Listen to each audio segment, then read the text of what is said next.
Yes, this is William again coming to you from Miller's Garage, and I just wanted to share a quick video on how to plug a tire.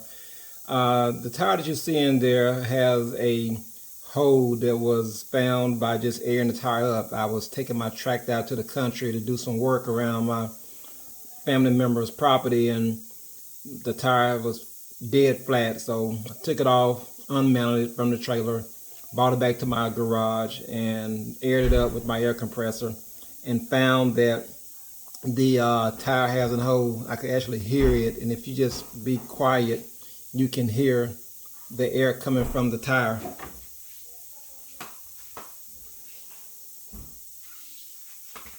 And so you hear that air, and so right here is the culprit.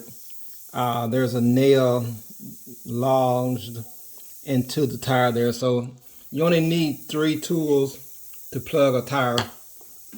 You need a repair plug, which is here. You can pick it up at any automotive store, Walmart even. You're gonna need your fouler, or it has grooves on it to kind of like, file that down a little bit. You're gonna need some needle noses, or either some vice grips will help too, if it's a bigger hole, a bigger nail. And you're gonna need your plugger here.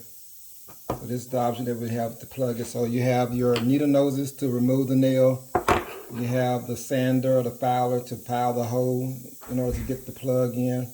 And you have your actual plugger here, which I was able to stick the plugs into this hole here. And there's like a little gap there that allows it to be plugged. I'm going to show you the process here.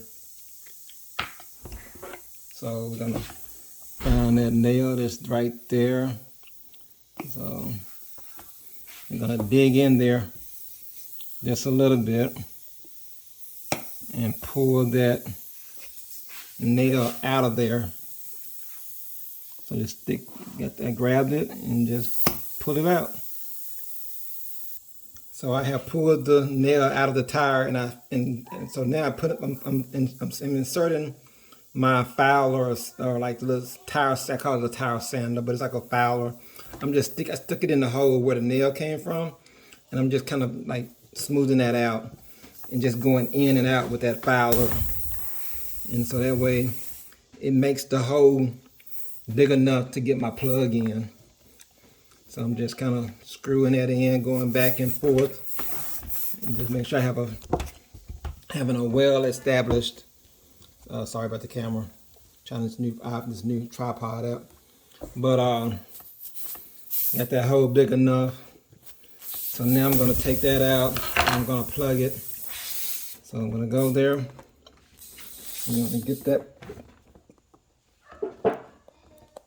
plug in there, like so. So once you get that plug in there, it's like so, you're going to have your plug kind of hanging out a little bit. So that's the plug there. So I got it in there. I'm going to quickly pull the plugger out. And there you go, the tire's plugged. I let that sit for a little while, and then I come back with my little boss blade and cut that off. But that's it. I mean, that's all to plug in the tire. It's nothing magical or mechanically skilled to be done there. I mean, anyone can do it. I oftentimes run across a flat tire when I'm out working in the country or bush hogging or taking my lawnmower somewhere, and I just don't have time to be taking my tire to the tire shop every day. So that's it. Hope you enjoyed it. Hope it helped someone. Have any questions, feel free to leave your comments down below. This is a unprofessional video. I'm not a mechanic. I'm just a handyman guy that have a lot of stuff in my garage. I'm always doing stuff for myself. I just don't have a whole lot of money to be paying somebody for every little thing. And even though I do pretty well in life as an IT guy, I just found it easier to just do a lot of things myself. I don't like spending time waiting on someone to do something that I can do within 5 minutes. So, I mean, if you got that kind of money, good for you. But I'd rather do something. This is a 5-minute fix. And why pay somebody, $35 to plug a tire? But anyway, hope this helps someone.